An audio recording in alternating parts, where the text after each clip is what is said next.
So I'm just back from Green Dragon Fest. I had a great time this past weekend. It was great meeting so many of you that I see in the comments, and you've been my patrons for years, and a great time was had by all. And I can't wait to go back next year. Currently, I'm working on my own TTRPG, Deathbringer, which is based on the mechanics of the world's most popular role-playing game. And I'm up to the Game Master Advice section where I wrote my manifesto of the elements that I want my game to have. And I'm going to share it with you today on Dungeon Craft.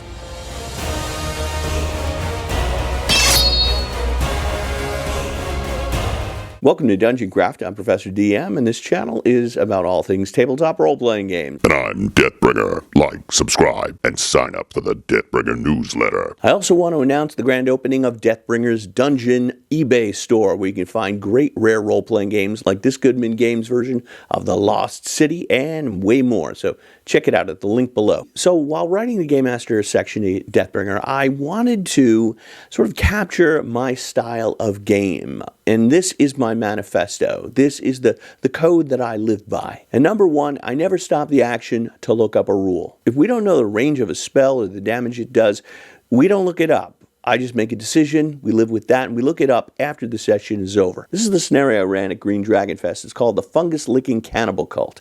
And in it, you see, I have all the stat blocks of all the monsters. I write them down. As a teacher, I can tell you, you remember things that you write down by hand. So, if you're a new game master, it behooves you to copy the stat blocks from the monster manual into the notebook. That's how you remember that an orc has an armor class 13. And players, it's incumbent upon you to remember what your spells and special abilities do. If you don't know the damage of your Cloud Kill spell or the range of your magic missile, I'm going to make a decision on it. We're going to live with that till the end of the game. Yes, we could look it up on a phone or a mobile device, but then you get into the habit of always looking it up, and you're not going to retain that information. Part of the Game Master skill is to be able to improvise on the fly. And whether an orc has an armor class 13, 12, or 14, it's not really going to make an appreciable difference. Look, we're not doing a water landing with a 747. If a spell does 5, 6, 7, even 8 points of damage, more or less, it's not going to make a difference in the overall outcome of the encounter. I've been playing these games for 40 years, and I can't remember a time where a character died in my game because I miscalculated the damage. Let's just make a decision and move on. Number two, the most important game session you're ever going to run is the next one. I have one campaign that's lasted over 40 years, and the reason it's lasted is because I never plan more than one session ahead, because I don't know what the players are going to do. And every time we play, I bring my A game. Like, this is the very last game I'm ever going to run for this group of players. I don't want to call out any of my friends, but I have played countless campaigns that were supposed to last 6 or 8 or 10 sessions, and we never made it past session 3. And the Game Master said, well, wait till you get to session 5 or 6. That's when it gets really good. It should get good this session. Your players aren't under contract. They don't have to show up again. You have to create a session that has an epic climax and leaves them wanting more. Number 3, the Game Master is not a storyteller. They are a conflict designer. What I do is design conflicts in the form of monsters and traps and difficult social situations. I don't know how the players are going to approach that problem and how they're going to solve it. In my Reviled Society video, I showed how I created an adventure with just random story charts. Players had to steal a rare bottle of wine from a merchant while attending a masquerade ball at his house. How they were going to steal the wine? I had no idea. They're the protagonists. It's their job to protect. How do I know my players are going to want to take that ring to Mount Doom and destroy it? What if they want to put it on and become warlords of the Shire? Don't get locked into what you want to happen. Allow the players the freedom to decide how to approach problems the way they want. They may just surprise you and do something unexpected that's way better than what you could have imagined. Number 4, less exposition, more demolition. I begin sessions in medias res, in the middle of things. If I start a scenario in a tavern, it's on fire, and the ceiling is going to collapse in D4 rounds. I like to start with my players already in a difficult situation. I've started with fights on bridges, dungeons surrounded by monsters, in a town that's under siege, sneaking into enemy territory, just a romp encounter against minions that have armor class 10 or 11 and 1 hit point. Just allow them to blow off some steam because we haven't played for a while, and get the blood pumping. This is one of my favorite modules for beginners, the Keep on the Borderlands, and if you play it as written, the players travel to the keep, get settled, get to know the local population, collect some rumors. So today I start the scenario like this. You've traveled to the caves of chaos to seek your fortunes. You are staring into the dark mouths of one of the caves of chaos. Who goes in first? And we can always flash back to the scenes in the keep. Number 5. Make the objective of the scenario crystal clear from the start, and include a time limit. This is the scenario I ran at Green Dragon Fest. It's called the Fungus-Licking Cannibal Cult, and in it, a merchant hires the player characters to rescue missing members of his most recent caravan who've been carried off by the cult. Both moons are full, and the cult is going to enact a hideous ritual and sacrifice one of those prisoners to their dark gods and eat the rest. The monetary reward and experience points is calculated based on how many hostages the players can rescue in time. And this provides a scenario with a sense of urgency and drive.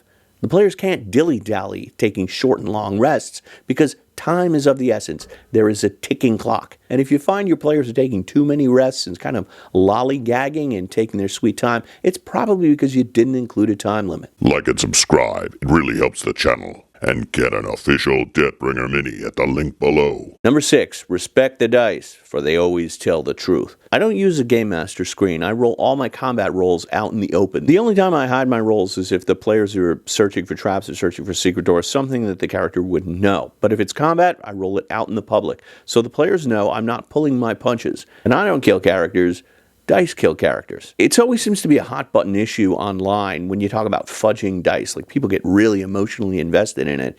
But here's the thing. This is a randomizer. It's what it does. When you say to the players, roll the die, you are inviting chaos to your table. If you don't want chaos at the table, don't ask them to roll the dice. The characters are running away from a horde of monsters across a narrow stone bridge spanning a lake of lava, and you say, make a dexterity check. This could roll a natural 20, or it could roll a natural 1. We don't know. And if the player isn't instantly incinerated with a roll of natural 1, why are you even rolling the dice in the first place? If the only entrance to the next level of the dungeon is through the secret door behind the bookcase, and the players say, we searched the bookcase, just let them find the secret door. If I ever discovered my Game Master was fudging dice, that would be the last session I ever play with them. The reason we roll dice is because we might lose. That's what makes winning so exciting. If you want a particular outcome, don't ask for a die roll. Number 7, telegraph the danger. I love this illustration on the back of the Lost City with this pendulum trap covered with green slime. And if you look in the corner, you see these severed skulls. If you're going to include a pendulum trap, there should be some sort of hint that that kind of thing is in the room.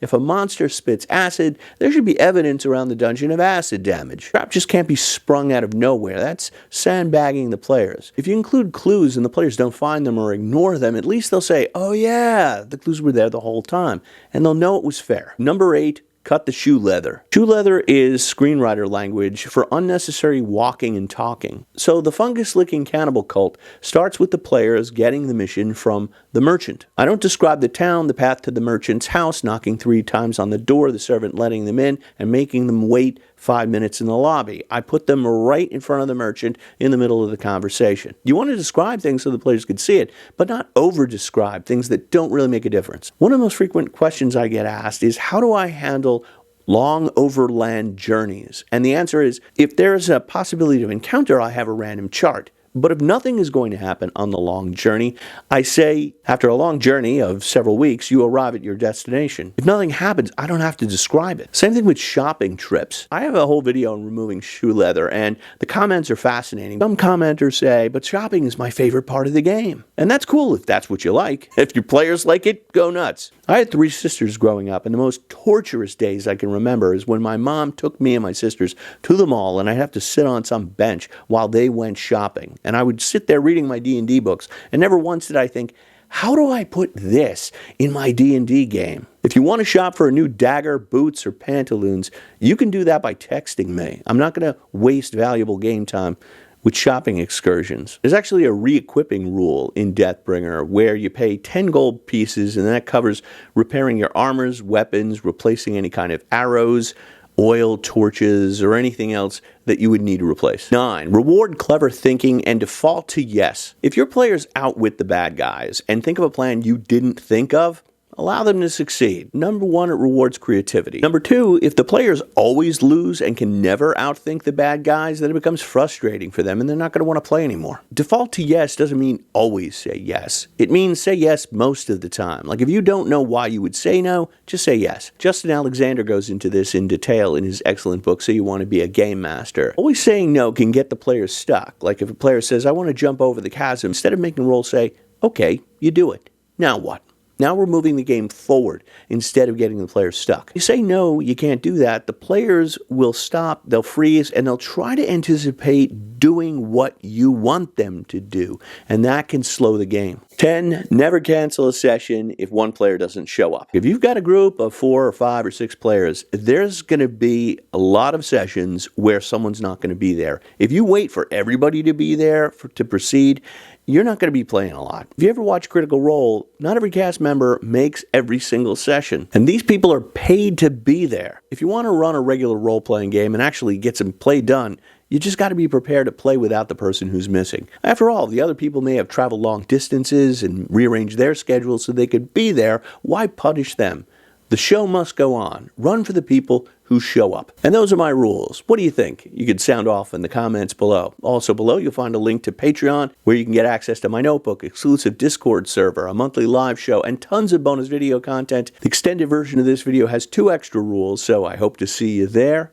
Until then, may all your rolls be 20s. Deathbringer, you have any rules I missed? Yes, 1. Kill the bards and tieflings first. Anything else? See rule number 1 and click on these videos.